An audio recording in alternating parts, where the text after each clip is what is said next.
কথা মনে রাখবেন, বড় গাছ নড়ে কম, বড় মাছে কাটা কম। জ্ঞানী লোকের কথা কম, সৎ লোকের সংখ্যা কম। গুণী লোকের কদর কম, রাগী লোকের ধৈর্য কম। নিষ্ঠুর লোকের মায়া কম, শিশুদের হিংসা কম। সৎ লোকের বন্ধু কম, নিঃশ্বাসের বিশ্বাস কম। টাকার গরম, ক্ষমতার দাপট, সম্পত্তির অহংকার, রূপের বড়াই, এগুলা রাখবে কই? আমার জানা মতে কাফনের তো কোনো পকেট হয় না। একদিন আফসোস করবেন, জীবন শেষ হয়ে গেল কিন্তু কোনো নেক কাজ করা হলো না। আজ শরীরে শক্তি আছে কিন্তু ইবাদত করার ইচ্ছা নাই। এমন একদিন আসবে সামনে, ইবাদত করার ইচ্ছা হবে কিন্তু শরীরে কোনো শক্তি থাকবে না, একটা সেজদা দেওয়ার ক্ষমতা থাকবে না। এখনো সময় আছে, তওবা করে ফিরে আসুন।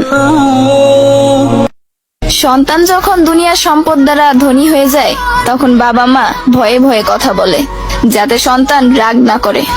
আর সন্তান যখন ইমানের দৌলতের দ্বারা ধনী হয়ে যায়, তখন সন্তান ভয়ে ভয়ে কথা বলে যেন বাবা মা রাগ না করে।